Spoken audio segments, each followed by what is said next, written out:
Les discriminations en raison du genre, du handicap, de la sexualité ou de la race sont des délits, punis par la loi par des peines pouvant aller jusqu'à 5 ans d'emprisonnement et 75 000 euros d'amende pour une personne physique et 375 000 euros d'amende pour une personne morale.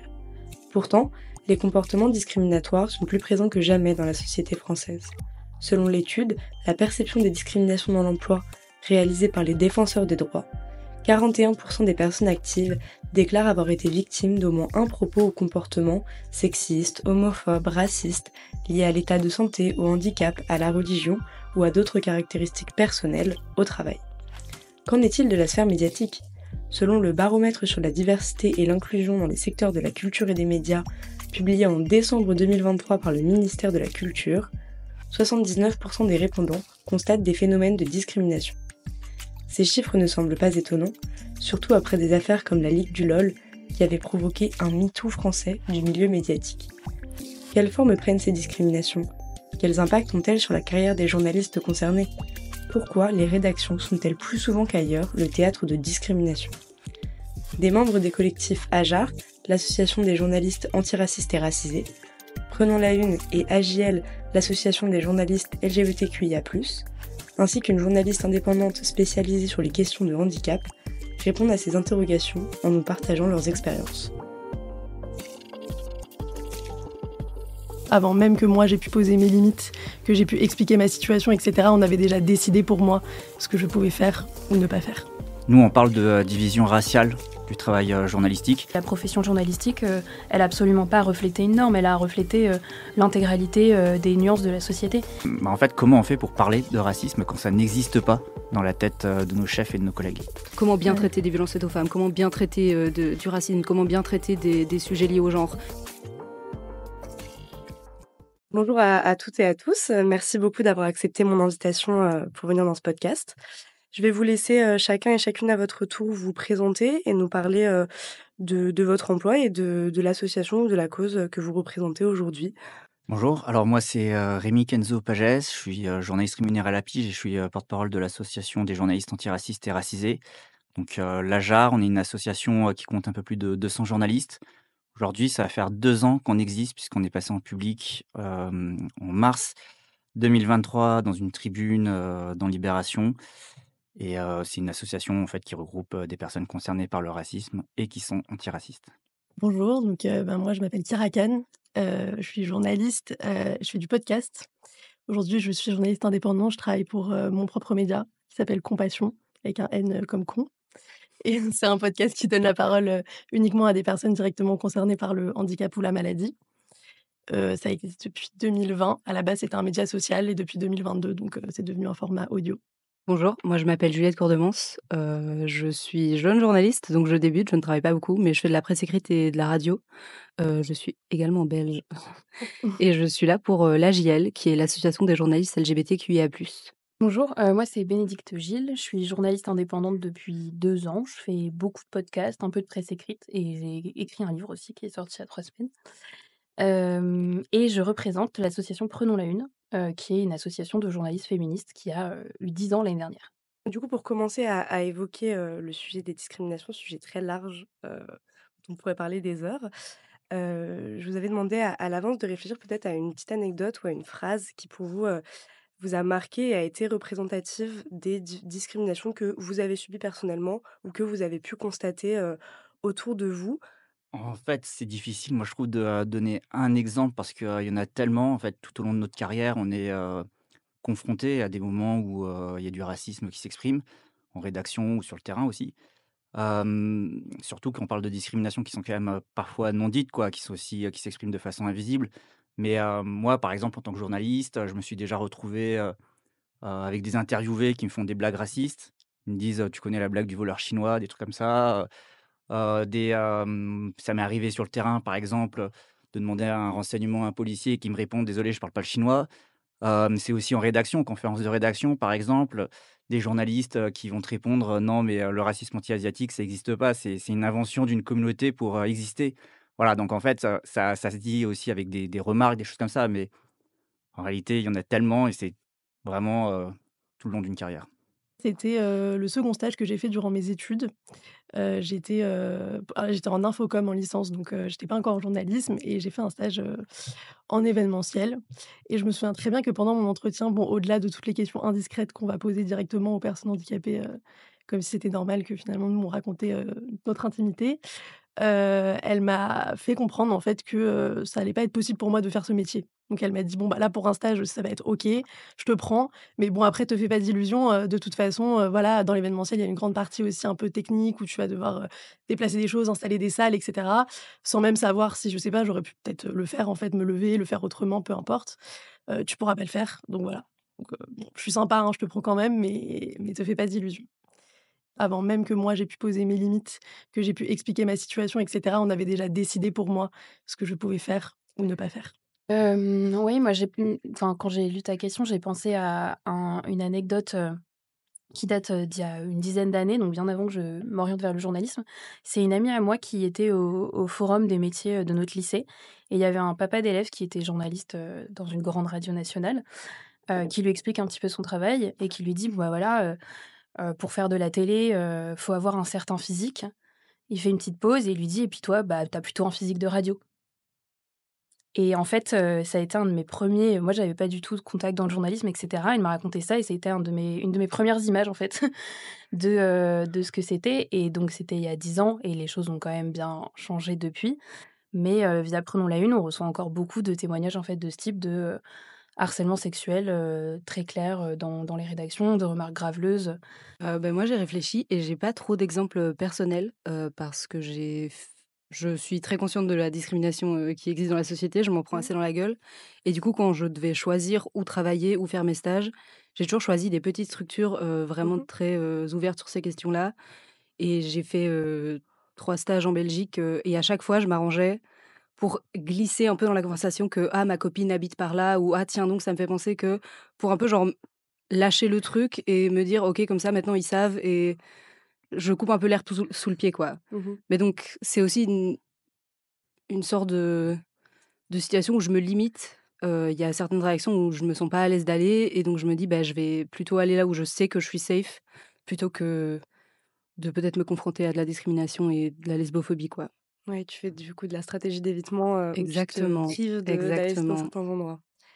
OK, bah, merci beaucoup d'avoir partagé, ces anecdotes et comme première question, quelle forme ont pu prendre pour vous ces discriminations et surtout est-ce qu'elles étaient, volontaires, vraiment du racisme assumé, de l'homophobie assumée, ou est-ce que c'était, plutôt sous forme un peu de blague, «Ha petite remarque un peu, pour faire rigoler la galerie, mais qui en fait n'a absolument rien de drôle?» Ça me parle. Bah, en tout cas, enfin, c'est un peu la même chose que je fais sur du coup, le podcast de Compassion. C'est que je demande aux personnes de me raconter une citation qu'elles ont entendue au cours de leur vie et il faut savoir que sur, le média social à la base, c'était vraiment un balance ton validiste. Je reviens juste sur la notion de validisme parce que malheureusement, contrairement au racisme, à la lesbophobie, l'homophobie et cetera, au sexisme, c'est un mot que très peu de personnes connaissent.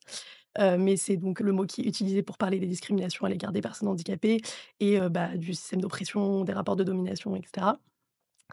Et donc, je demandais quoi à ce qu'on me balance donc des phrases pour que je les repartage sur Instagram et il y a pas de registre, en fait, précis, je pense, dans lesquels, vont s'inscrire ces phrases-là. C'est souvent, je pense que, en tout cas, pour le handicap, il y a plus de, bienveillance mal placée que de discrimination assumée. Souvent, ça vient pas d'une méchanceté, libre et gratuite. Il y a toujours ce truc un peu de, voilà, infantilisation, ou, bah, oui, de petites blagues, en fait, de faire passer les choses avec légèreté, comme s'il y avait tout le temps besoin de désamorcer le sujet, alors que tout va bien, en fait, hein. Enfin, il y a pas du tout besoin de faire ça, heu et heu et voilà et je pense qu'il y a plus rarement des phrases quand même qui sont, des discriminations, frontales, quoi. De dire, «Non mais voilà, de toute façon, toi tu es moche, tu es handicapé», enfin, je dis n'importe quoi, mais j'ai beaucoup moins eu des phrases de ce type, même si bon, malheureusement, elles existent, évidemment. Est-ce que tu as été, confrontée, par exemple, à des, discriminations, entre guillemets, «matérielles»? Par exemple, je sais pas, être moins bien installé ou être, je sais pas, dans un bureau isolé des autres parce qu'on peut pas te mettre, dans le Mmh. bureau avec tout le monde, enfin des discriminations du coup qui se voient plus par le matériel que par le verbal? Ouais. Bah, donc il y a la violence verbale, de laquelle moi je parle beaucoup. Après, il y a évidemment les enjeux pratico-pratiques. J'en parle moins parce que souvent quand on parle du handicap, on est tout le temps ramené à ces choses-là, alors qu'en fait, c'est structurel, enfin ça s'inscrit dans tous les Mmh. pans de la vie, quoi. Mais l'année dernière, je travaillais dans une rédaction. J'avais des gros problèmes pour me garer parce que moi, il faut savoir que bon, Paris étant une ville, où les transports sont très peu adaptés, 92 des stations de métro, par exemple, sont pas accessibles. Je suis obligée de me déplacer en voiture. Bon, ça engendre beaucoup plus de fatigabilité, de temps de trajet et cetera, mais ça, c'est à la limite, on va dire que c'est OK. Mais j'avais besoin d'une place de parking qui m'a pas été attribuée bah, tous les matins, je passais des heures à tourner autour des bâtiments parce que mes charmants boss, mettaient leur scooter sur la place de parking.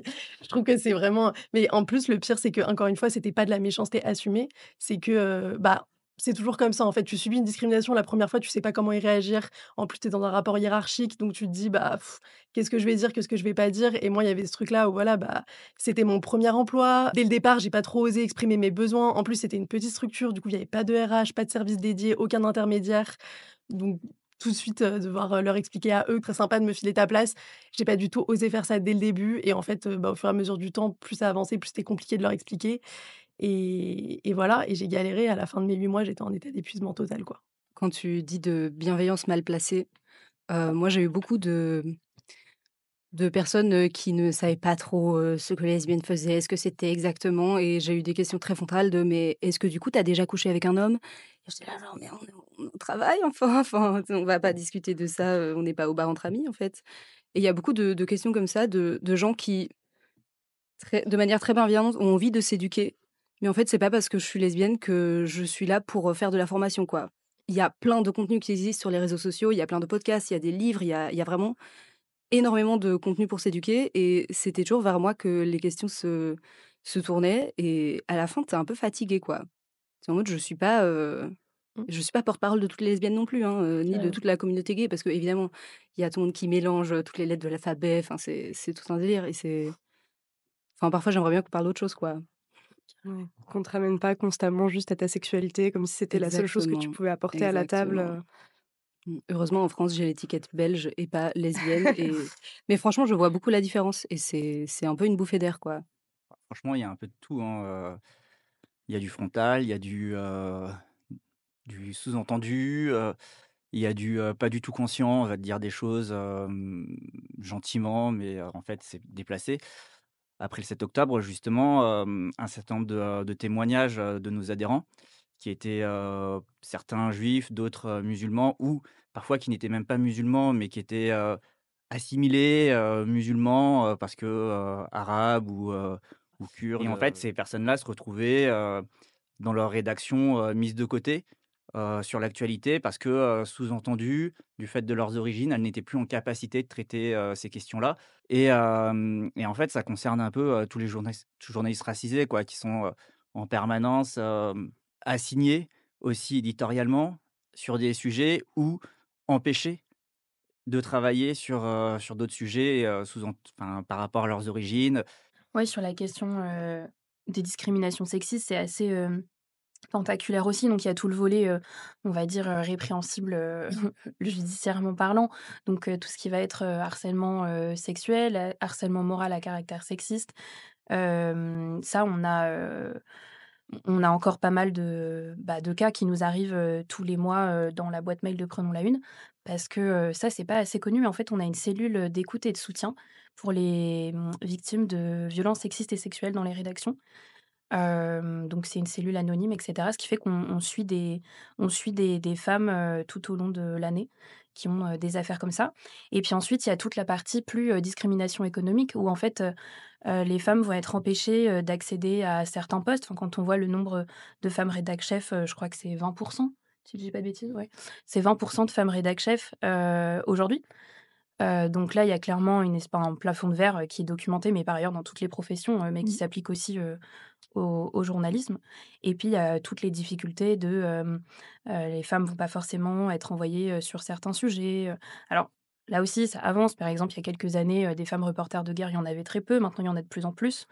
Mais à chaque fois, il y a un bras de fer, en fait, à avoir et quand on peut se retrouver en tant que femme dans une rédac, a fortiori quand on est pigiste, donc face à une rédac, extrêmement isolé, parce qu'on en fait, on est victime d'un système patriarcal, d'un continuum de petites violences ou de grosses violences et on ne sait pas quoi faire face à une situation, que ça soit, heu, des remarques à caractère sexuel ou bah, non, tu vas pas aller sur ce terrain parce que c'est pas fait pour les meufs, quoi. Vous avez, un petit peu introduit, ma question suivante qui est surtout sur les impacts, en fait, qu'ont ces discriminations, notamment sur la carrière des journalistes Mmh. concernés.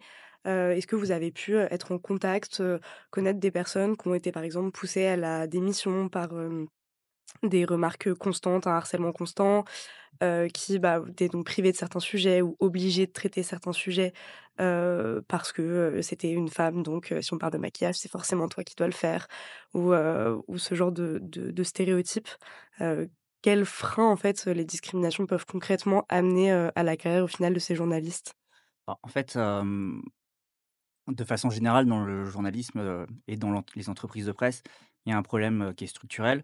Nous, on parle de, division raciale du travail, journalistique et ça se ressent sur nos salaires concrètement, ça se ressent sur l'évolution, de nos carrières, sur des blocages, concrètement sur, la manière dont évoluent, nos carrières et avoir des promotions et cetera et je vais prendre un exemple, avec, la JL et PLU et d'autres associations. Aujourd'hui, on mène une campagne, vis-à-vis de la CCIGP qui est, l'institution qui est en charge d'attribuer les cartes de presse et nous, on dit qu'il y a aujourd'hui un problème de, transphobie et d'islamophobie, vis-à-vis, de cette institution par dans la manière dont elle attribue, les cartes de presse. Parce que d'un côté, elle, refuse la carte de presse aux journalistes qui sont voilés, parce que, elle considère que, les photos d'identité doivent être conformes à celles, des pièces d'identité, donc elles ne peuvent pas porter le voile sur les photos et d'autre part, elle demande, aux personnes, trans, d'avoir, le nom, leur nom, de naissance, sur, la carte de presse. La CCJP accepte de mettre, le nom d'usage des personnes trans, sur la carte de presse, mais à l'arrière Mmh. de la carte de presse, en fait, derrière, pseudo 2 points et en fait, c'est pas un pseudo, c'est leur nom d'usage et en fait, bah, c'est hyper transphobe de le Mmh. faire et elles acceptent de mettre, leur nom d'usage, en «vrai nom» entre gros guillemets, seulement si elles sont passées par, une certaine étape, de changement d'état civil auprès de l'État OK. et cetera et enfin, c'est une énorme barrière, quoi. Mais en fait, en plus, il faut préciser, hein, c'est un changement récent, qui date de 2022, donc c'était possible avant 2022, mais ils ont changé le règlement. Et dans l'article 17 de la commission de ce règlement, ils disent en gros: «La photographie d'identité produite doit répondre aux normes applicables aux photographies figurant sur les cartes nationales d'identité et les passeports» et ça, concrètement, ça a des répercussions matérielles, sur, les journalistes, qui portent le voile, par exemple. Parce que, aujourd'hui, quand, tu, évolues dans la profession, tu as ce qu'on appelle l'ancienneté. L'ancienneté, c'est, un critère au bout de 5 ans, d'exercice dans la profession pour, augmenter, ton salaire. Souvent, ce critère d'ancienneté dans la profession, il est calculé sur la base de la carte de presse et il y a un accord collectif, national pour les pigistes qui prévoit qu'il soit calculé sur la base de la carte de presse. Donc en fait, ce qui se passe, c'est qu'aujourd'hui, si on est journaliste voilé et qu'on n'a pas la carte de presse, on est cantonné à garder ce salaire de base et à ne pas pouvoir percevoir l'augmentation qui nous est due. Donc concrètement, là, on est, dans un cas flagrant de discrimination qui amène, aussi à, ne jamais pouvoir évoluer, du point de vue de la rémunération. Ouais et du coup, il y a une précarisation, encore plus importante, de la journaliste, au final. Mmh. Ouais et quand tu peux pas obtenir la carte de presse, enfin là, je vais parler des personnes trans parce que je suis là pour parler de la l'AJL, mais ça te ferme les portes à plein de terrains. En fait, quand tu vas faire des reportages ou faire des interviews dans des institutions qui ne sont pas très trans friendly et que tu dois montrer ta carte de presse où le nom, qui est noté sur la carte de presse ne correspond pas à l'identité de genre que tu renvoies, bah, ça peut être très compliqué et ça peut vraiment te mettre en danger, quoi et donc soit tu te confrontes à ce danger et tu en subis, les conséquences, soit tu te retires Mmh et et ce qui est incroyable, c'est que, par rapport à la question de la transidentité, notamment, il y a eu quand même eu une, décision, de la défenseur des droits, qui demande en juin 2020 aux organismes de tout type de faciliter ces procédures et de permettre ces changements de prénom sans obligation d'uniformité avec l'état civil. Donc, en fait, on a là même des décisions qui devrait, contraindre aujourd'hui ou au moins convaincre, les institutions de notre profession et visiblement ça suffit pas, quoi. Mmh. Ouais, comme si ça émanait en fait d'une vraie volonté de poursuivre, ces discriminations. Bah, oui, oui, clairement, enfin, on a eu, c'est pas un secret, mais on a eu une réunion, assez récemment avec la CCIJP pour parler de tout ça et l'argumentation, c'était, «Mais il faut qu'on établisse une norme». Vraiment, le mot norme a été prononcé et en fait, c'est tout ce contre quoi on lutte en tant que journaliste, engagé sur les questions, de discrimination. C'est qu'en fait, nous, on estime que la profession journalistique, elle a absolument pas reflété une norme, elle a reflété, l'intégralité, des nuances de la société et en fait, si, la commission qui attribue la carte de presse, qui est censée être du côté des journalistes, parce que c'est une commission, professionnelle, et donc en fait, le fait que ça soit, en fait, des gens qui sont dans notre équipe, qui imposent, une norme pareille, c'est absolument, rageant et ça montre, en fait, encore tout le chemin qu'il y a à parcourir. On leur demande juste un peu de souplesse pour, faciliter enfin, pour que les femmes voilées puissent avoir, le voile sur leurs photos et que les personnes trans puissent avoir, le nom qu'elles utilisent au quotidien sur leur carte, sans être outées quoi, dans le cadre, enfin, par leur carte professionnelle. Comme c'était le cas avant déjà, en fait, Mmh. on a des confrères et des consoeurs qui avaient une photo, où elles étaient voilées sur leur carte et qui avaient leur nom d'usage sur leur carte professionnelle et en fait, ça a changé, quoi. On a fait un petit retour en arrière Mmh. et Depuis 2022 en fait, c'est ouais. 2022 subitement, ils ont décidé d'appliquer, enfin de mettre en place ce règlement et de l'appliquer. Et Mmh. Cara, peut-être que tu as constaté aussi, des impacts finalement sur ta carrière ou sur la carrière, des jour de d'autres journalistes, Alors, enfin, je trouve que pour la question du travail, je pourrais parler des journalistes spécifiquement, mais c'est vrai que quand on parle de handicap, malheureusement, tout secteur, confondu, il y a très peu de personnes handicapées, qui ont accès au métier, qu'elles souhaitent. Aujourd'hui, l'État enfin l'État a mis en place une obligation des 6. Donc en fait, depuis, 2005, chaque entreprise de plus de 20 salariés est censée embaucher au moins, 6 donc de salariés qui sont reconnus comme, étant des travailleurs handicapés. Aujourd'hui, il y a très peu d'entreprises, qui respectent, ces, quotas-là, même de très, très grosses boîtes et je pense donc même de très, très gros médias, voilà. Heu, donc heu, donc voilà, donc quand on évolue de toute manière en tant que professionnel en situation de handicap, on est rarement confronté à d'autres professionnels en situation de handicap. On est de toute façon très peu aussi à avoir accès à des études supérieures parce que, bah, ces inégalités-là, elles sont aussi, présentes, dans les universités, les grandes écoles et cetera.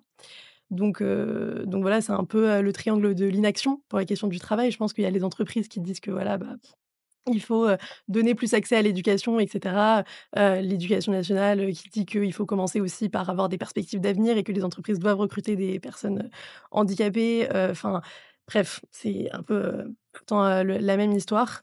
Et pour parler des journalistes, bah, plus spécifiquement, c'est vrai que, à mon échelle du moins, je crois qu'au cours de ma carrière, après qui est encore, petite, mais même dans mes études, j'ai croisé une seule personne, en situation de handicap, du moins visible ou reconnue, je pouvais, reconnaître moi-même. Donc c'est vrai que c'est très compliqué, je pense, de se projeter dans ces métiers-là et encore une fois, il y a toute la barrière, pratico-pratique de même, je sais pas, vous voulez faire du reportage, enfin moi je suis en fauteuil roulant, ben bon, est-ce que je vais pouvoir, tenir mon matériel et cetera? Mais qui sont des choses, je pense que tout le monde envisage, à peu près. Mais il y a aussi vraiment, je pense, des espèces de croyances limitantes finalement de, bah, j'ai vu personne là-dedans, personne ne m'y attend. Je veux dire, je veux devenir, journaliste radio, mais j'ai jamais vu personne à la radio, être en situation de handicap, même si ça impacte pas votre métier directement, on a besoin de modèles et de représentation, hein. Ou j'ai jamais vu personne à la télé. À la télévision, c'est, enfin 20 de la population sont en situation de handicap et il y a moins de 1 de personnes à la télévision. Je crois que c'était 0,6, le dernier chiffre de personnes reconnues handicapées, à la télévision. Donc pour travailler dans les médias traditionnels, c'est quand même, compliqué. Mais, la question du handicap, c'est toujours, enfin en vrai, sur la hiérarchie des vies humaines, je pense qu'on est vraiment, tout en bas et que, on est les derniers auxquels on pense, même dans les courants progressistes, même dans les médias qui se disent progressistes, Oui. même dans les médias qui luttent contre les discriminations, même dans les manifestations et les mouvements, dans les associations et les collectifs. Donc c'est très compliqué et même là, je me rends compte qu'autour de la table, on parle de ces questions-là, on parle de la carte de journaliste et cetera. On n'en est même pas là, les gars. Franchement, c'est on n'en est même pas là. Enfin, c'est là, moi, ma carte de journaliste, j'ai pas réussi à l'avoir parce que j'ai pas cumulé suffisamment d'heures pour des raisons de santé. C'est pas reconnu. Donc mon salaire, enfin, je sais pas, j'y pense même pas, quoi. C'est Voilà. quand tu dis: «On est vraiment les derniers auxquels on pense», ça me fait penser à un truc quand je travaillais chez Arte, j'étais chez Arte Radio et c'était au rez-de-chaussée et on faisait souvent genre des enfin, il y a des étudiants qui venaient visiter et on montrait genre chaque service, etc. Et en fait, ils avaient dit genre oui, bien sûr que on est accessible aux personnes handicapées, bien sûr qu'on vous accueille et tout. Et en fait, ils n'avaient pas testé. Et il y avait une meuf qui était en chaise roulante et elle a pas pu passer le portique, quoi. Et il y avait pas de grands, enfin, vous voyez comme dans le métro, les grands trucs qu'on peut ouvrir, il y avait pas. Et donc, en fait, cette meuf, elle a passé 2 jours avec moi en régie parce qu'on était au rez-de-chaussée et que la régie était assez grande pour accueillir un fauteuil.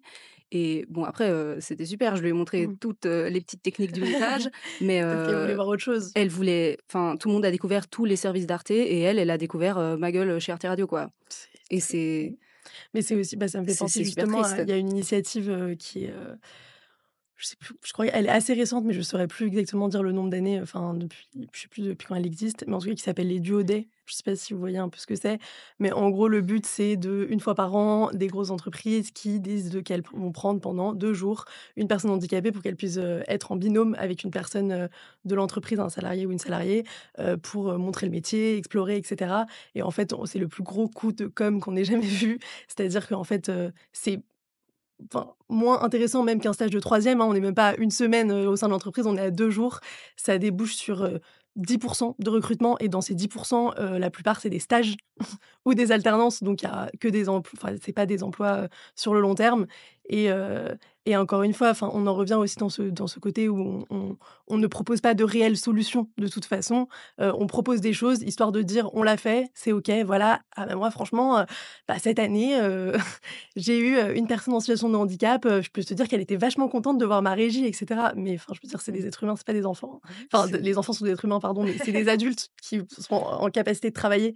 Et enfin, je sais pas, Mmh. je trouve que Oui, c'est c'est toujours des trucs très performatifs, Oui, c'est c'est de ça, la com. ça reste de la bonne conscience, Ouais. alors que ça devrait, enfin, c'est pas, une bonne œuvre, enfin, c'est pas de la charité, quoi. Ça devrait juste être de la normalité, Ouais, mais on en vient, c'est que toujours, le modèle de la charité et du médical, qui prime. je lisais quelques études pour avoir, un peu des chiffres sur du coup, la discrimination, dans l'emploi, notamment. Et donc on a une première étude des défenseurs des droits qui disent que donc 41 des personnes actives déclarent avoir été victimes d'au moins un propos ou comportement sexiste, homophobe, raciste, lié à son état de santé, à sa religion, bref, une discrimination. Et à côté, on a le baromètre sur la diversité et l'inclusion dans les secteurs de la culture et des médias, de 2023 qui dit que 79 des répondants constatent des phénomènes de discrimination dans le secteur des médias et de la culture. Cette différence, elle est, enfin, déjà le premier chiffre est énorme, 41, c'est déjà bien trop, mais dans les médias, on monte quasiment à 80. Pourquoi? Enfin, comment expliquer que les médias soient une fourmilière de discrimination à ce point, plus, que dans d'autres structures, dans d'autres métiers de bureau, classiques? Alors, nous, on a fait un constat qui est, quand même que, les journalistes racisés, on est assez seuls dans les rédactions. On est très peu, par rédaction. Pourquoi? Parce que, finalement, notre profession, elle est, une profession qui, recrute, dans un entre-soi. Nous, on parle de reproduction sociale. On dit que, les journalistes finalement, bah, ils vont chercher leurs clones quand ils vont recruter. Et hem et en fait, on le remarque déjà en école de journalisme dans la manière dont on va sélectionner, les étudiants pour devenir journalistes. En les notant sur, des critères, qui sont basés par exemple, sur, la culture générale, mais en fait qui est la culture, bourgeoise, dominante. Mais, très rarement on va leur poser des questions, sur des cultures populaires, qui sont, des cultures en fait tout autant légitimes que les autres. Et donc finalement on va chercher, toujours un même type de profil de journaliste. Et en fait on en arrive à cette, situation où finalement, bah, les journalistes qui sont différents, des personnalités qui sont atypiques, qui vont amener dans les rédactions d'autres sujets, d'autres, angles, d'autres points de vue. Bah, en fait, ces journalistes-là, ils sont très minoritaires et en tout cas, ils sont très minorisés, dans l'ensemble de la profession. Donc c'est pour ça, en fait, finalement, je pense que, nos différentes associations, elles se sont, constituées. C'est parce que, on a eu besoin de se regrouper pour faire nombre. Parce que là où on est, dans nos rédactions, on n'a pas le rapport de force. Mmh. Ce que tu me dis, ça me parle et je trouve ça assez pernicieux parce que j'ai, donc, en Belgique, il y a pas de concours. Le système, scolaire est très différent. Genre, tu t'inscris à l'école, tu peux y aller, quoi. Il y a pas de prépa, ni rien, genre, c'est assez classique, quoi. Et pourtant, il y a quand même un manque criant de diversité, dans mon master de journalisme. Je crois il y avait, on était 70, 70. il y avait genre 2 personnes racisées, problème, voilà. Et j'ai une amie qui était 1 an en dessous de moi, qui a fait son mémoire de fin d'études là-dessus, sur le manque de diversité dans notre propre master. Et donc, elle a étudié toute la population étudiante de notre propre école. Et en fait, ce qui ressortait, c'est que, parce que dans mon école, il y avait un bachelier, un baccalauréat, non, c'est pas la même chose, un bachelier, une licence, voilà. Et après, tu fais le master. Et donc, elle a interviewé beaucoup des personnes de bachelier en demandant, mais pourquoi tu vas pas vers le master de journalisme, pourquoi tu vas vers un autre? Et je crois que c'était genre 80-90% des répondantes qui disaient, mais en fait, pour faire quoi? Moi, j'ai pas de représentation de personnes comme moi qui C'est sont, ce que tu disais. qui sont dans les médias. Et donc en fait, elles se ferment des portes presque inconsciemment en se disant: ben en fait, c'est pas un truc pour moi parce que je ne Mmh. vois pas de gens comme moi là-dedans, quoi». Mmh. Et c'est complètement horrible. Voilà. Ouais, il y a la question du manque de représentation, ce qui fait qu'on peut pas se projeter. Exemple qu'on sort souvent, mais la BBC, par exemple, a des femmes voilées à la télé. Mmh. En fait, nous, on n'en a aucune. Sans compter que du coup, il y a les règlements intérieurs sur le voile, mais c'est encore une autre question. Et puis aussi, dans la manière dont on recrute les journalistes en France, c'est principalement, donc il y a tout le système des écoles dites reconnues par la profession, qui recrutent à grande majorité au niveau master. Et en fait, ça demande, en tant que personne discriminée, d'avoir déjà dépassé toutes les toutes les discriminations avant. Donc déjà, s'être orienté vers une filière générale, ensuite être allé vers une licence, ensuite avoir eu l'occasion de se documenter sur les modes de concours, parce que c'est des écoles accessibles sur concours, avoir trouvé une prépa, parce que c'est très compliqué d'y rentrer sans prépa. Et tout ça, c'est un parcours du combattant qui fait que quand bien même on a les capacités intellectuelles, la culture, qu'on serait un excellent ou une excellente journaliste, en fait, c'est beaucoup plus dur quoi, d'y aller. C'est très juste, tout ce parcours du combattant, au cours des études. Et moi qui ai fait du coup mon master à Sciences Po, qui est une école qui est quand même reconnue pour le programme d'égalité des chances. Heu, mais je pense que bon, c'est une école, du moins, qui a mis en application ce programme, mais on se retrouve face à un phénomène, qui est qu'une fois que les élèves, minorisés sont entrés dans l'école, ils sont plus du tout accompagnés. Donc en fait, le taux d'échec, dans le parcours, il est beaucoup plus important. Il y a aucune forme de sensibilisation au sein de l'école parce que justement, c'est des écoles qui ont toujours été dans des entre-soi énormes. Enfin, je pense qu'on ne peut pas faire plus que Sciences Po de toute façon, en termes d'entre-soi, et qui ne savent pas accueillir, Mmh. au final, les personnes. Donc c'est toujours un peu ce truc de on fait rentrer les gens, on leur propose une solution, mais on va pas jusqu'au bout de la démarche. Donc en fait, in fine, tu vas pas au bout de tes études, ou du moins tu y arrives avec de très grandes difficultés qui font que tu arrives sur le marché du travail avec des peurs énormes, ou je sais pas, un syndrome de l'imposteur, ou l'impression que c'est pas l'endroit où tu es supposé être, et cetera, et tu te trimbales avec ça, durant ton parcours professionnel. Et une fois que tu rentres en rédaction, si tu te reprends des réflexions par-dessus, et cetera, il y a de très fortes chances qu'au bout de quelques mois, tu abandonnes. Ouais, il faut vraiment Ça se battre Ouais, en fait, ça pour obtenir. confirme tout ce qu'on t'a déjà, inculqué Mmh. pendant tout ton parcours d'études. Donc Ouais. il faut pas juste, et surtout sur la question du handicap, c'est très flagrant. Il suffit pas juste de mettre une rampe, des ascenseurs ou je ne sais quoi, des traducteurs en langue des signes ou Mmh. quoi. C'est pas uniquement la question. Après, derrière, il faut tout un parcours d'accueil qui va aussi, sur la sensibilisation des autres personnes qui font partie de la structure. Et du coup, tu l'as un peu introduit, Chiara, mais je voulais qu'on parle potentiellement des solutions, que mettre en place finalement pour essayer de réduire, ces discriminations. Et déjà, je voulais savoir si dans vos rédactions propres, est-ce qu'il y a des cellules d'écoute, des outils d'aide, de je sais pas, libération de la parole? Est-ce qu'il y a des espaces safe pour aller dénoncer des actes racistes, homophobes, sexistes, validistes? Est-ce que vous avez été confrontés à ça? Et s'il y en a dans vos rédactions, est-ce que vous savez si ça marche pour de vrai, si les personnes peuvent être vraiment sanctionnées derrière et qu'il y a des vraies choses mises en place, ou si c'est juste encore une fois un peu de la bonne conscience, on va écouter: «Ah oui, c'est vrai, c'est pas bien et tu mis la main aux fesses, c'est pas très gentil», et en fait derrière, il va rien se passer du tout et ça va rester tout pareil. Je vais pas parler de rédaction parce que j'ai jamais vraiment travaillé en rédaction, à part, vraiment un très court laps de temps. Mais, moi dans mon école, à l'IEX, à Bruxelles, j'avais bataillé bec et ongles pour qu'il change, le médecin. Il y avait un médecin qui était en permanence tous les mardis, et j'avais bataillé de ouf pour que ce médecin soit formé, aux IVG et aux transitions de genre. Et j'avais aussi bataillé pour qu'il remplace, l'assistante sociale, pour qu'elle soit, formée, genre vraiment, formée, à l'accueil des victimes de violences, sexistes et sexuelles. Et j'ai eu des retours, parce qu'après moi j'ai été diplômée, je suis partie. ici en France, mais j'ai eu des retours et apparemment il y a plusieurs personnes qui s'y sont dirigées, quoi. Et avant, quand il y avait un problème, on se le disait entre nous, entre copines et on se rassurait comme on pouvait. Maintenant, il y a vraiment il y a un truc qui existe, quoi. Et et voilà, Mmh. j'en suis très fière. Donc c'est possible.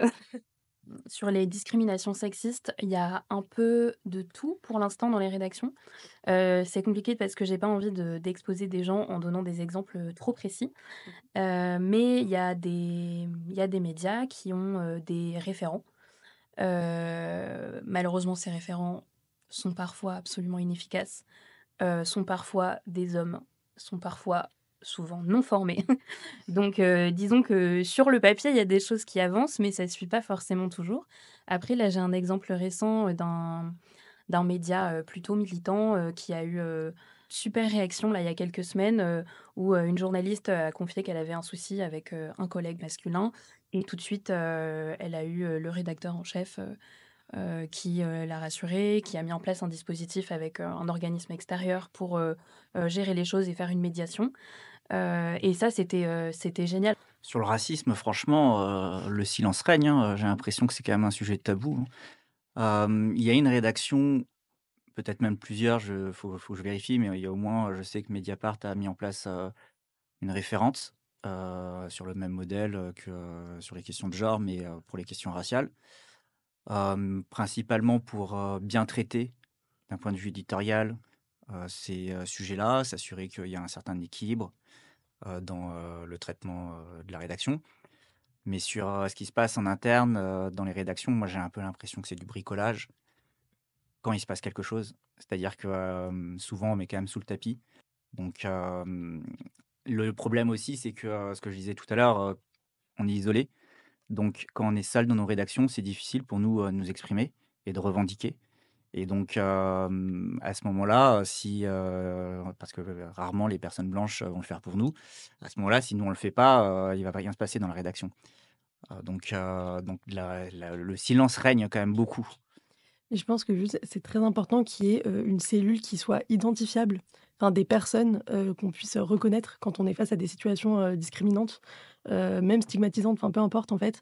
Et que le vrai problème, c'est non seulement de donner la responsabilité directement aux personnes concernées, enfin et en plus de leur donner cette la responsabilité d'aller chercher, vers qui elles vont pouvoir se tourner, à qui elles vont avoir en qui elles vont pouvoir avoir confiance et même de se dire qu'elles vont devoir potentiellement parler à un supérieur.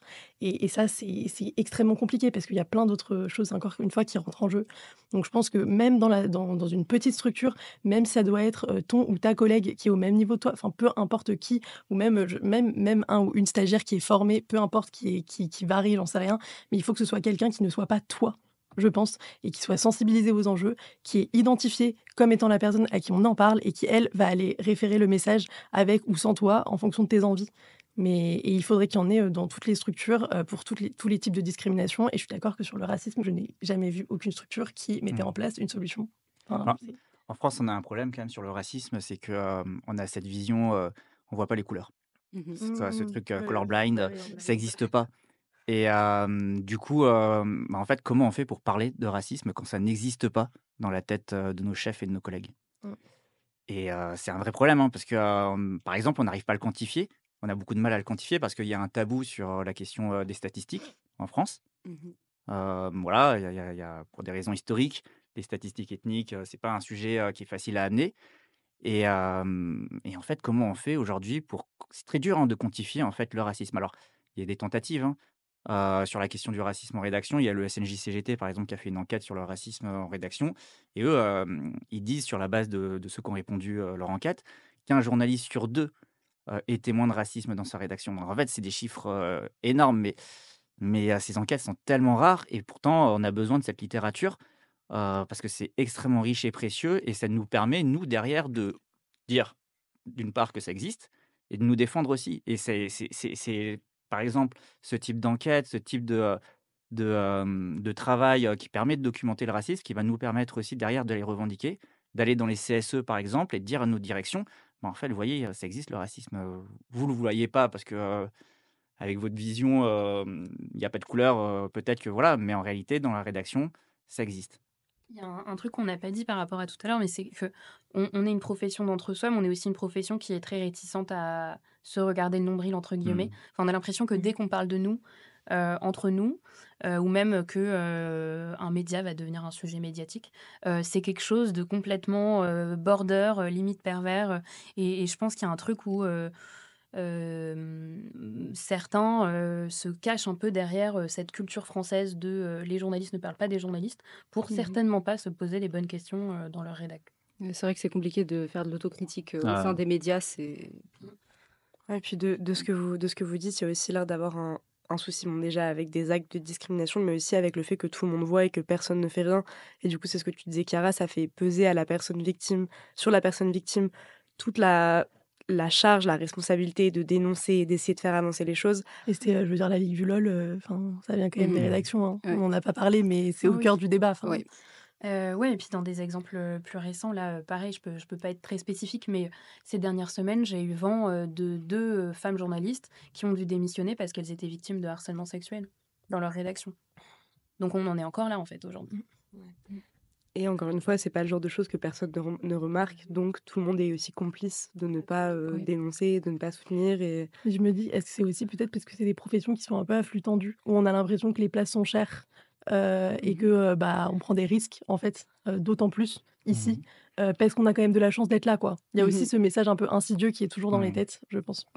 est-ce que vous avez déjà vu peut-être des initiatives, vous avez des idées un peu d'initiatives, comment faire pour, en tant que journaliste, ou globalement, qu'est-ce que les rédactions en fait, devraient mettre en place, quelles sont les actions pour que au moins ce soit limité, ou alors vraiment puni, ou dans un monde merveilleux de bisounours, que ça disparaisse même peut-être un jour. J'ai l'impression que Ouais, ouais, franchement, mais le je vois chantier est ouais. titanesque, quoi. J'ai l'impression que nos initiatives par rapport aux rédactions et aux médias et aux journalistes, pour l'instant, en tout cas, tout assaut confondu, c'est de faire de l'éducation sur comment bien traiter de nos sujets, quoi. Comment bien Ouais. traiter des violences faites aux femmes, comment bien traiter du racisme, comment bien traiter des sujets liés au genre. Et en fait, on leur apprend un peu à faire le métier, enfin, sans grande ambition, mais il y a un moment, il faut bien que quelqu'un s'y colle, quoi. Et c'est comme si nous, on s'oubliait et on se disait, genre, bon, bah, notre sécurité à nous et notre bien-être au travail à nous, bah, ça passe après, quoi. Il faut parce qu'il y a cette question-là justement du récit, enfin, dont on n'a pas énormément abordé, mais je veux dire évidemment, il y a intégrer les personnes, bah, enfin, dans les entreprises et cetera, enfin dans les du coup dans les médias, mais il y a aussi, bah, quels sont les discours qui vont émaner de ces médias-là, qui va les écrire, comment on va les écrire et cetera et je pense que ça passe aussi, par, une réécriture de ces discours-là, quoi. J'ai l'impression qu'on fait plus de ça que de Mais que pas de vraiment lobbying, sur les d'initiatives rédactions. sur occupons-nous des discriminations dont nous sommes victimes là Mmh. maintenant, quoi. En fait, il y a plein de choses à faire. Moi, je pense qu'il faut évoluer sur plusieurs fronts, mais cette question du traitement médiatique, elle est très importante parce que nous, on estime qu'on ne peut pas la séparer de la question des conditions de travail. Mmh. Déjà, bon, il y a deux choses quoi, quand on parle du traitement médiatique. C'est un, en tant que journaliste, on a une certaine responsabilité vis-à-vis du public. Il ne faut pas sous-estimer en fait notre influence dans la société, dans le monde dans lequel on évolue. Mais la deuxième chose, c'est que la manière dont on produit l'information a un impact en réalité sur notre bien-être, sur notre santé mentale, sur ce qu'on appelle les RPS, là, les risques psychosociaux, etc., etc. Et en fait, nous, ce qu'on dit, c'est que une rédaction qui sera raciste dans son traitement médiatique, ben, en fait, elle sera raciste aussi dans la manière d'évoluer au quotidien avec ses collègues. Ce sera hyper compliqué pour un journaliste d'aller défendre ses sujets en conférence de rédaction, de proposer des angles différents, antiracistes, etc., s'il sait que, bah, en fait, il est dans une rédaction qui produit une information raciste. Bah, comment il va faire, en fait, pour s'exprimer librement? Donc, cette question du traitement médiatique, elle est extrêmement importante. Donc, par exemple, à l'image de l'AJL, nous aussi, à la JAR, on s'est mis à faire des kits à destination de la profession pour donner des recommandations, des conseils de bonne pratique, dire ce qu'il faut faire, ce qu'il ne faut pas faire. On va aussi, bien sûr, poser la question de la formation en école de journalisme. Mais ce n'est pas que la question de la formation, c'est la question du recrutement, de la manière dont on va choisir les journalistes. Il suffit de voir, nous, à la JAR, en fait, presque l'essentiel de nos adhérents sont pigistes. On est plus de 200 adhérents et on en a très peu de journalistes qui sont postés avec des CDI en rédaction. Comment ça se fait? Ça veut dire aussi que la question de la précarité, la question de la discrimination, en fait, elles sont liées. Donc il y a toutes ces questions-là qui doivent se poser. Et donc ça dit aussi qu'on a des revendications à mener auprès des ressources humaines. Par exemple, nous, on a une revendication, je crois, qui est partagée par d'autres associations et par certains syndicats de journalistes, c'est que, les offres d'emploi soient publiques et en fait, ça paraît, bête. On se demande, enfin, ça paraît évident pour beaucoup de gens, mais on se rend compte que, notre profession fonctionne tellement à la cooptation, avec Mmh. cette logique du réseau que, ça va pas de soi, en fait, pour les, RH et les, directions éditoriales de rendre publiques les offres d'emploi et nous, on dit que c'est une revendication, antiraciste, pas seulement antiraciste, mais notamment antiraciste que, d'obliger ces, rédactions-là de rendre publiques les offres d'emploi parce que ça va permettre justement à d'autres profils d'avoir connaissance quand il y a des ouvertures de postes. Aujourd'hui, la question, de la formation antiraciste, elle doit se poser aussi, en rédaction et pas seulement sur le traitement médiatique, mais aussi, sur la manière de se comporter, avec nos collègues. Donc voilà et nous à la JAR, on est hyper ambitieux et du coup, par exemple, on va pas se priver d'aller, je sais pas, discuter avec des parlementaires pour faire du lobbying aussi, sur, des amendements et cetera, si on en a les moyens demain, d'influencer, la loi aussi sur la question, des recrutements, et cetera et puis, ce qu'on dit aussi, c'est que, évidemment, il y a un problème structurel dans notre profession et une industrie, l'industrie des médias qui est, auto-concentrée aux mains de quelques-uns, d dans les mains de quelques milliardaires qui sont aussi dans un objectif idéologique et cetera, évidemment, ça va faire que favoriser l'expansion des idées les plus racistes. Une chose notamment où on peut se féliciter, je crois, dans les médias, vis-à-vis du sujet de des violences sexuelles, c'est que, il y a encore quelques années, pour parler, des violences conjugales et notamment des féminicides, on disait, crime passionnel. Alors Mmh. ça arrive Mmh. encore assez rarement dans certains titres de presse quotidienne régionale, mais c'est quand même, beaucoup, beaucoup moins employé. Mmh. Maintenant on parle de féminicide. Et ça, c'était un truc pour lequel Prenons la Une s'est battu. Moi, j'étais même pas encore, dans la profession. Donc c'était, on avait fait, enfin l'asso avait fait une charte, de bonne, enfin, ouais, à destination des rédactions avec une espèce de boîte à outils de comment est-ce qu'on parle, des, violences, sexistes et sexuelles, dans la presse de type faits divers, mais pas que. Et donc là, par exemple, il y a quand même pas mal de progrès. Et ensuite, on fait aussi de la formation, en école de journalisme comme la JL et la JAR, mais aussi, de la formation, dans les rédactions. Que ça soit sur comment bien traiter, par exemple, des violences sexistes et sexuelles ou, comment faire quand il y a du harcèlement sexuel, dans la rédaction. Et il y a aussi, 2 anciennes membres qui ont créé un organisme de formation féministe qui s'appelle La Fronde, qui, travaille avec plein de rédacs, pour former sur ces sujets-là. Et il y a aussi le groupe EGAE, qui est le groupe de formation de Caroline Dehaze, qui travaille aussi beaucoup avec les médias. Enfin, voilà, donc Mmh. il y a quand même des petits signaux positifs et je pense qu'on peut aussi calquer peut-être il y a une longueur d'avance sur les sujets féministes par rapport aux sujets, antiracistes, mais des formations continues, Ouais. sur tout le reste, seraient aussi extrêmement, Oui. bienvenues, quoi. Mais d'ailleurs, on a fait une formation, Oui. à 3, avec, PLU, la JL et la JAR, c'était à Toulouse, Et je il crois qu'on me va réitérer semble. là, Ouais quelque et ça part. s'est super, super bien passé et donc c'était un gros bloc de formation, quoi. C'est pas un petit 2 heures, c'est pas suffisant pour parler vraiment de ces problématiques en profondeur, mais enfin, en fait, on s'est dit: «Bah, venez, on se met ensemble et on attaque, de front» et on a fait cette formation et ça s'est super bien passé et donc je crois que c'est quelque chose qu'on va réitérer, quoi. Peut-être un truc un peu de l'ordre de l'autocritique parce que nous, on représente des associations, mais Chiara, toi, tu Mmh. représentes, toi-même, là, autour de la table Mmh. Oui. et il y a pas de enfin, le sujet, du handicap est pas, visibilisé de la même manière, enfin, il y a Mmh. pas Mmh. d'association. Je sais pas si c'est un truc où c'est prévu? Est-ce que Je représente aussi un collectif qui s'appelle les Dévalideuses. Mmh. Je suis plus dans le pôle, central du collectif. Je suis adhérente et je fais les actions, du moins dans la rue et tout, je suis là. Mais du moins avec les Dévalideuses, donc il y a quand même énormément de ressources qui sont faites. Il y a, des manuels ultra simplifiés, même tout bêtes, de comment rendre Mmh. accessible un lieu. Ça Mmh. paraît con, hein, mais franchement, Qui est très bien fait. qui est pas mal, comment Ouais. rendre accessible un événement même, il est pas Mmh. mal du tout celui-là. Donc il y a plusieurs choses qui sont faites comme ça et je pense que c'est des documents qui peuvent aussi être transmis en rédaction. Il y a de la formation aussi qui est faite en entreprise. J'ai pas connaissance de s'il y en a spécifiquement dans les médias, mais je vois pas pourquoi est-ce que ça pourrait pas être applicable, à n'importe quel, média, aussi et je pense que, tout comme il faut se référer, à vos collectifs, il faut aussi aller vers les collectifs antivalidistes et il Mmh. y a vraiment, quelque chose qui est que aussi, enfin, moi je milite, à mon nom et aussi avec les dévalideuses pour que le mot validisme soit, prononcé et soit utilisé, dans les médias, dans les rédactions, parce Mmh. qu'en fait, on n'utilise même pas encore ce mot-là, quoi. Mais en fait, nos associations, elles sont hyper importantes parce que c'est des bouffées d'oxygène pour les journalistes concernés. En fait, c'est une autre action, c'est la solidarité. Ouais. C'est-à-dire, en fait, déjà rien que pouvoir trouver un espace où on peut s'exprimer avec des personnes qui vivent les mêmes choses, en soi, c'est déjà une première action. Et c'est un moyen aussi de survivre, en fait, dans ce monde professionnel qui est hyper concurrentiel et discriminant. Et je pense aussi, c'est ça, c'est que nous, on mène des actions extérieures, publiques, qui sont visibles, mais il faut pas sous-estimer aussi l'importance de ce qu'on fait à l'intérieur avec des groupes de parole, des groupes de soutien, la question de la solidarité. Et en fait, faut aussi trouver ces espaces et les construire pour, pour pouvoir s'en sortir, quoi. Parce que franchement, cette profession, c'est tellement difficile.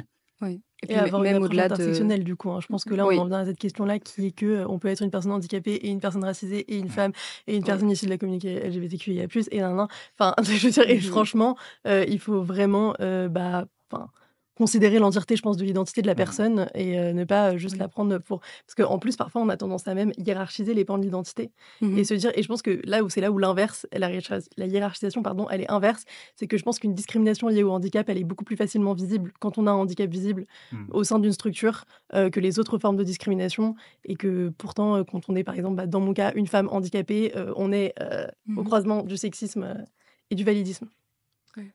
Donc, Mais c'est en effet hyper important d'avoir, et même au-delà des groupes de soutien et des groupes de parole qui sont super importants, en fait, rien que le fait de rejoindre une asso où, enfin, tu sais que t'es safe, quoi. Tu n'as pas besoin d'expliquer comment ça marche, de dire qui tu es, t'as pas besoin de tout ce genre de trucs que tu as besoin dans un monde, enfin, dans d'autres groupes très cis, hétéro, blancs, masculins. Et enfin, moi, ça m'a fait un bien fou de rejoindre les assos comme ça. C'était fou, quoi. Et parfois, on va boire des verres ensemble et on est juste entre nous et ça fait autant de bien que quand tu vas boire des verres avec tes potes, quoi. Même faire la fête, en fait, c'est une Mais oui, action en soi. et on fait beaucoup de choses entre les trois assos et avec la FJS aussi, avec des professions pigistes beaucoup. Enfin, c'est c'est Mmh. aussi une manière de reprendre un peu des forces, de pas être tout le temps dans OK, ça va pas, venez, on monte au front. Faut aussi prendre soin de nous, quoi. C'est de là qu'on puise beaucoup de notre force, j'ai l'impression.